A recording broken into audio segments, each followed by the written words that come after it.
Okay, let's talk about the two killed Israeli diplomats last night in Washington, D.C. This is Yaron Lischinski, 30 years old, and Sarah Milgram, 26. They were identified as the two people killed in the shooting that happened last night outside of the Capitol Jewish Museum in Washington, D.C.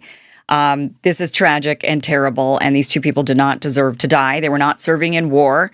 They were not targeting Palestinians themselves this time around.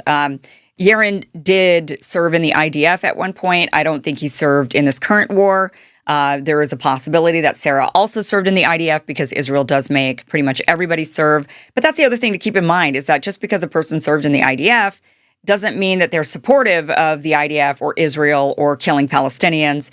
They are forced into conscription in Israel. So it's important to remember that. In no way, shape, or form is any of this violence okay.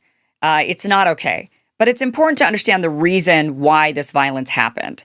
And that is what's being glossed over by the mainstream media, by the politicians who are using this as a way to say, anti-Semitism is on the rise. We have to curb anti-Semitism. They're going after Hassan Piker, saying that he's directly responsible, a streamer, like a Twitch streamer. I don't know what platforms Hassan's on, but he's a streamer, a big liberal streamer.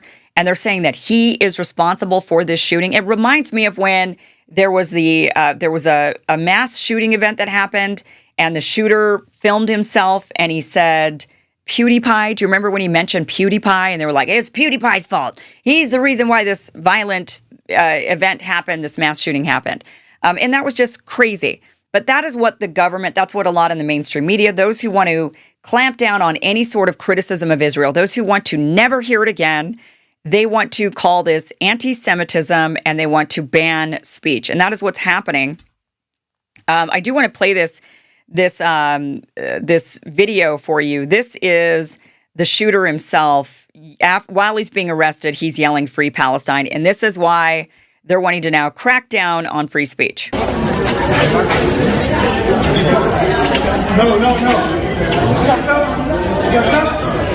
Free Palestine! Free Palestine! Free Palestine! Yeah, okay. So, he's a fringe. This is not good for the Free Palestine movement, obviously. This is just a lot of people in the Free Palestine movement have come out and condemned this and said this actually sets us back. And it's true. It does set back the Free Palestine movement. Now, some people are even saying this might even be a false flag, that the shooter was maybe actually Mossad. His first name, Elias, his name's Elias Rodriguez, and Elias is the Hispanic version of Elijah, which is often a name that many in the Jewish community will name their children, after, but Christians do too. So, so there's some people that are kind of trying to connect and say, actually, I think this person was secret Mossad and this was a false flag event. I'm not really sure about that. I think that certainly this is not something we want to condone. We don't want to say that this shooting was okay by any means. This was not okay. But I do think that many of us can understand how we got to this point. We can understand how we got to the point where people are literally lighting themselves on fire. They're self-immolating in order to protest the war. So we're seeing people committing suicide. And I think it's a matter of time before we see these random acts of violence that are cropping up against people that support the war in Gaza. And that is who was targeted. These were two Israeli diplomats. They were working for the Israeli embassy. This was not an act of random anti-Semitism, as they're trying to claim, that these were just two people targeted because they're Jews. That's not really true. What was going on that night at the museum was called the Young Diplomats Reception. It's where the D.C. diplomatic community, the Israeli D.C. diplomatic community gets together, essentially. With also American diplomats and American young Jewish professionals in the D.C. area. They all get together. But they're all supporters of Israel, and that was very clear with this event. So this guy stalks the event. He knows that it's a bunch of Israeli supporters or Israelis themselves, and he killed two people. Again, not something that's okay, not condoning it, but trying to paint this as random acts of violence against Jews is not accurate. We saw a lot of this type of categorizing of random acts of violence when it was some white guy and he goes and he shoots some people. they say, oh, this is white nationalism or this is racism. And he'd leave a manifesto and it wasn't exactly white nationalism or racism, but it was something else that you could say, oh, yeah, well, it's the same thing, but not really. The motive actually does matter. The motive, you want to know why somebody does what they do so that you can maybe prevent in the future more acts like this happening. Now, Ken Klippenstein claims that he has come across the shooter's manifesto. Ken says on his Substack, which you can read the full manifesto. I'm not going to read the whole thing to you, but I do have a little bit of it that I want to read to you. And Ken says, I've obtained the alleged manifesto written by Elias Rodriguez, suspect in the killing of 2 Israeli embassy staffers in Washington, D.C. on Wednesday. I believe the document to be authentic for several reasons, including the fact it is signed by Rodriguez and timestamped well before he was named by law enforcement or media. I'm publishing it here not to glorify the violence, which I find abhorrent and condemn, but so the public can better understand the truth of what happened, right? And that's why motive matters, because you do want to get into the mind of the killers. You want to find out, is this a pervasive issue that might spread? Where other people might have the same sort of thinking. This might be a problem. Is it just like, the person was completely crazy and they're just writing gibberish? Like, what was it exactly? And that's why it's important to know what the motive really was. So let me read to you a little bit of his manifesto. Elias Rodriguez says, the atrocities committed by Israelis against Palestine defy description and defy quantification. Instead of reading descriptions, mostly we watch them unfold on video, sometimes live. And after a few months of rapidly mounting death tolls, Israel had obliterated the capacity to even continue counting the dead, which has served its genocide well. At time of writing, the Gaza Health Ministry records 53,000 killed by traumatic force, at least 10,000 lie under rubble, and who knows how many thousands more dead of preventable disease, hunger, with tens of thousands now at risk of imminent famine due to Israeli blockade, all enabled by Western and Arab government complicity. Goes on to say, non-violent protests in the opening weeks of the genocide seemed to signal some sort of turning point. Never before had so many tens of thousands joined the Palestinians in the streets across the West. Never before has so many American politicians been forced to concede that, rhetorically at least, the Palestinians were human beings too. But thus far, the rhetoric has not amounted to much. The Israelis themselves boast about their own shock at the free hand the Americans have given them to exterminate the Palestinians. Public opinion has shifted against the genocidal apartheid state, and the American government has simply shrugged. They'll do without public opinion then, criminalize it where they can, suffocate it with bland reassurances that they're doing all they can to restrain Israel where it cannot criminalize protest outright. Although they're certainly going to try now, buddy. I think you kind of, did the opposite here. He goes on to say, a man of conscience once attempted, so this is where we get into, so he lays that all out, and I think all of us agree with him on what he said originally about the war and the public opinion and the politicians shrugging and trying to criminalize speech. Now he goes into sort of the justification of killing people.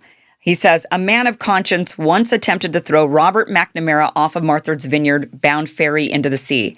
Incensed at the same impunity and arrogance he saw in that butcher of Vietnam as he sat in the ferry's lounge laughing with friends.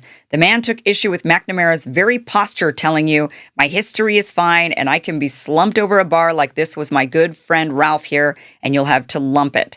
The man did not succeed in heaving McNamara off the catwalk into the water. The former Secretary of State managed to cling to the railing and clamber back to his feet, but the assailant explicated the value of the attempt by saying, quote, well, I got him outside, just the two of us, and suddenly his history wasn't so fine, was it? That story. So Robert McNamara was, the big architect of the Vietnam War. And this story was he was going from Pardon, Massachusetts out to Martha's Vineyard. And when they got about 2 miles away from Martha's Vineyard, a short, stout, bearded man walked up to McNamara. He was standing there having a drink with a friend, kind of leaning up against the railing of the boat. And the guy comes up to him and says, you've got a phone call, Mr. McNamara. And so he goes, oh, okay. So he puts his drink down, follows the guy. The guy takes him into kind of a dark corridor of the ferry where the railing was only 4 feet high. And then he grabbed him by the belt and the collar and he tried to throw him off the boat.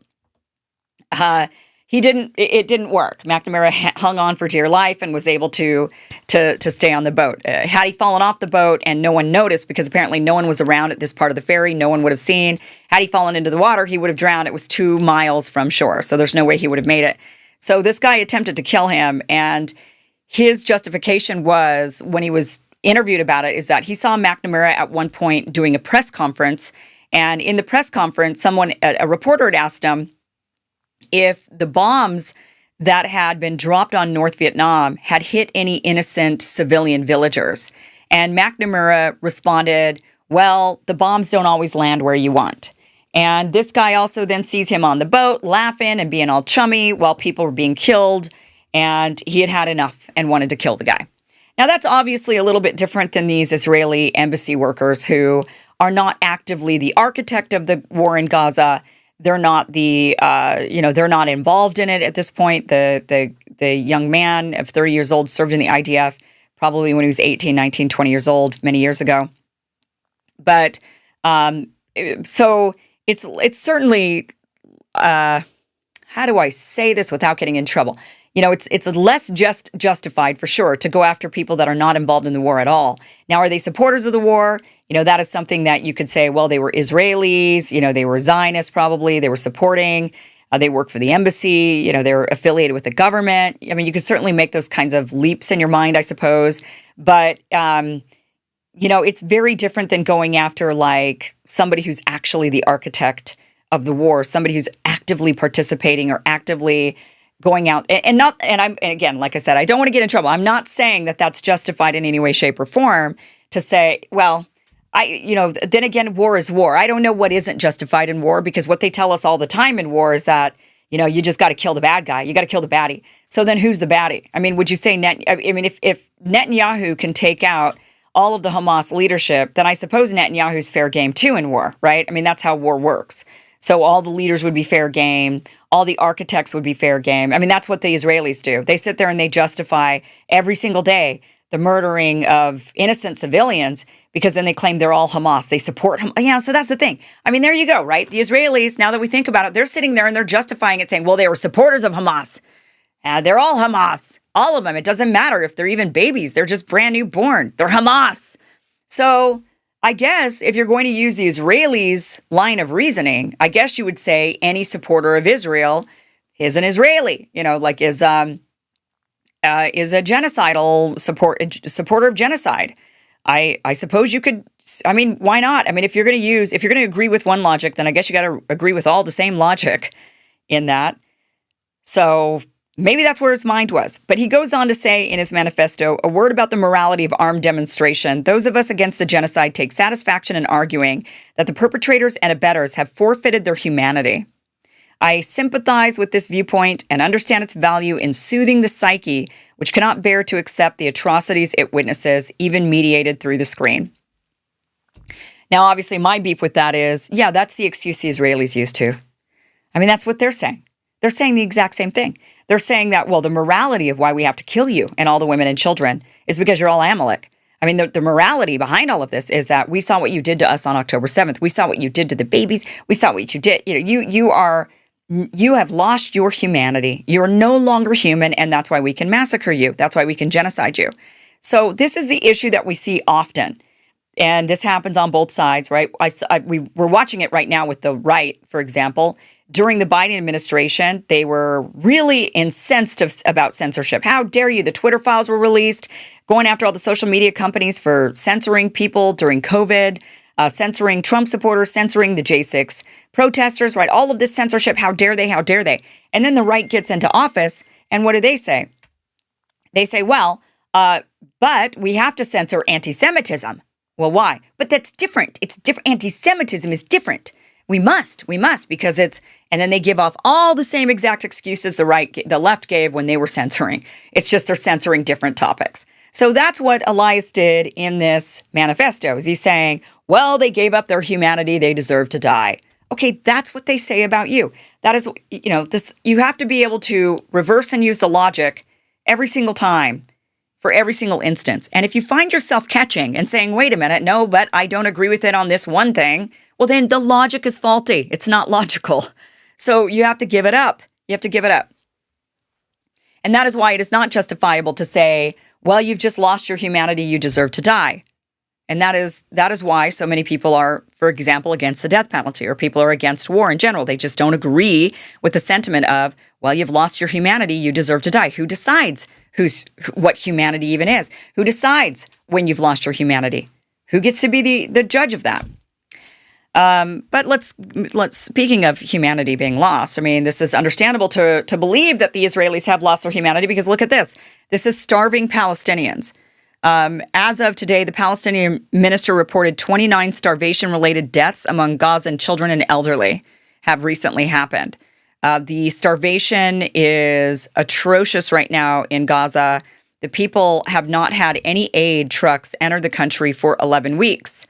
And it is so bad that now Netanyahu and Smotrich, they're now being forced to give aid to the Gazans, but they're saying that they're only going to give the minimal amount. Smotrich actually was out there saying that, look, we're only going to give them like a piece of pita bread, just enough to keep them alive, because we have to, because the international community is pressuring us. They don't like seeing starvation. I mean, this is talking about a lack of humanity. This guy says, I'm only going to give each of them a piece of pita bread, just enough to keep them alive, just enough to keep the international community off my back, because they're just mad that we're starving these people. How dare they? Netanyahu said the same thing. He says that, we're going to give them some basic food so that we can prevent a humanitarian crisis. He says that that the issue is that they're losing support. He said on a video posted, he said that we're going to give minimal humanitarian aid, food, and medicine only because Israel was close to reaching the red line and international support was beginning to waver in light of reports of widespread hunger in Gaza. He said, quote, our best friends in the world, senators I know as strong supporters of Israel, have warned that they cannot support us if images of mass starvation emerge. He said, we must avoid famine, both for practical reasons and diplomatic ones. Without international backing, we won't be able to complete the mission. Because we want to genocide them, and that's what we're trying to do. But if they look like they're starving, it's going to be harder to genocide them, because suddenly the senators, even our strongest, staunchest allies, they're going to be like, hey, wait a minute, we can't have these images of them starving coming out. So I guess it's okay to blow them up into smithereens. I guess it's okay to see the images of the bloody little infants and the infants that were left on the ICU beds to rot, to die and rot. We all saw those images. That's okay, apparently. But what we can't see is starvation. That's the red line. That is what our senators are telling the Israelis. Just give them enough food to not starve them, would you? And then you can exterminate them. But please, please, don't starve them first. Exterminate them the good old-fashioned way, with bombs. That's what they're saying. Talk about lack of humanity, right? Also, Netanyahu has said, and this is why people are so upset and why people who get emotional and who have been very invested in this, why they would get to the point of feeling like they need to take matters into their own hands. It's not an excuse, but it's an understanding. Netanyahu also says that the implementation of Trump's Gaza relocation plan is a condition for ending the war. So they intend to relocate all the Palestinians out of Gaza. They want the Gaza Strip. They're taking it, and that's the end of the story. He said he has a plan in 3 stages. The entry of basic food now into Gaza to prevent the humanitarian and diplomatic crisis, opening aid distribution points in the coming days by U.S. companies, and creating a sterile zone in southern Gaza for the civilian population to shelter in. And Netanyahu says, in this zone, which will be totally free of Hamas, residents of Gaza will receive full humanitarian aid. But, okay, so in this zone, which will be totally free of Hamas, residents of Gaza, he doesn't indicate. So he's going to create this buffer zone that he's clearing out of all these Palestinians. And then he's kind of making it sound like Palestinians are going to be allowed back into this zone, but it will be free of Hamas. But remember, they say everybody who's Palestinian is Hamas. And those people are going to receive full humanitarian aid. Do you know what that actually sounds like to me? That sounds like Jews are going to be allowed to move in. So they're going to clear it of the Palestinians. They're going to start settling it in with Jews. And the Jews living in that area are going to receive full humanitarian aid. And there'll be absolutely no Hamas there. That's what that sounds like to me. Then he goes on to say, that Israel is ready to end the war under clear conditions that will ensure the safety of Israel. All the hostages come home. Hamas lays down its arms, steps down from power. Its leadership is exiled from the Strip. Gaza is totally disarmed, and we carry out the Trump plan. A plan that is so correct and so revolutionary, says Netanyahu. And what is that plan? to relocate all the Palestinians, to basically clear the entire strip. So this is the type of stuff, and this is not to mention that yesterday alone, about 100 Palestinians were killed by the IDF. Today already, it's like 30 have been killed just today. And, this is every day we're seeing dozens and dozens of people killed, and we're seeing our politicians shrug their shoulders. And instead of answering to the American people who are fed up of this, they shrug and tell us to shut up, and they're going to make our speech illegal. So if they want to cure anti-Semitism that they just think is just inherently embedded in all of us, like all of us are just naturally anti-Semitic. Every human being in the world who's not Jewish, we're just so jealous of Jews that we're naturally born with this anti-Semitism that just rears its ugly head every so often, and they have to squash it. I mean, that's how they treat us. They treat us like, well, you're just jealous because you're not chosen. And because of that, you get jealous and you start to become anti-Semitic, and we have to clamp down on that, right away, because it just comes up for no reason. I mean, there's no awareness whatsoever that, maybe the anti-Semitism isn't anti-Semitism at all, but it's anti-genocide. We're against genocide. And then you see Trump, carting in the South Africans into the White House saying, you're committing genocide. I mean, give me a break. Did any of us fall for this? I know that there are definitely some problems against the white farmers in South Africa. There's definitely a history there. I do believe that there are some racial-based attacks that have to do with the history of apartheid and total inequality, and there's a lot of stuff going on there. I don't have any doubt about that. But calling it a genocide is rich, especially when, all of this just looks like Trump doing the bidding of Israel once again, because South Africa was the country that accused Israel of genocide, took him to the ICC, and the world said, yeah, good for South Africa. And so what does Trump do? He tries to retaliate and say, well, no, you're the one committing genocide. It's you. And I'm going to bring you into the White House, into the Oval Office, and I'm going to make you watch videos, and I'm going to shame you, and I'm going to tell you you're the one committing a genocide. This just sounds like his Israeli handlers once again told him, do this for us. And then you got Elon Musk also, who's got his own beef, with the South African government. And that's just what it all looked like. It just looked like a show of, once again, you're just showcasing the government is fully and completely controlled by Israel, and you'll do anything at the behest of Israel. And Israel first. It's MAGA. Forget MAGA. We're living under MAGA. That is what that looked like. So, of course, Americans are going to become increasingly angrier and angrier. Americans are going to increasingly lash out, whether they self-immolate, whether they immolate, whether they commit random acts of violence. We saw this with, there's a lot, again, it's not justified, but we do see this happen with immigration, people frustrated with all the immigrants, and then they go and shoot up a Walmart in a heavily Hispanic area. And it's wrong. We're not condoning it, but we're saying that these are symptoms of a larger problem that are being felt across the American psyche, the American collective psyche. We do not want to support genocide. And the craziest amongst us will do crazy things. And that's what the government needs to realize. This is not the time to crack down further on our right to free speech, but that is absolutely what they intend to do while they continue to commit an awful and atrocious genocide. Thank you for watching this clip from the full Kim Iversen Show, which you can catch Monday through Friday, 2 p.m. Pacific, 5 p.m. Eastern. We do live stream it every day. It's a 1-hour show. You can catch it. It is totally free. Just go to KimIversonShow.com. See you there.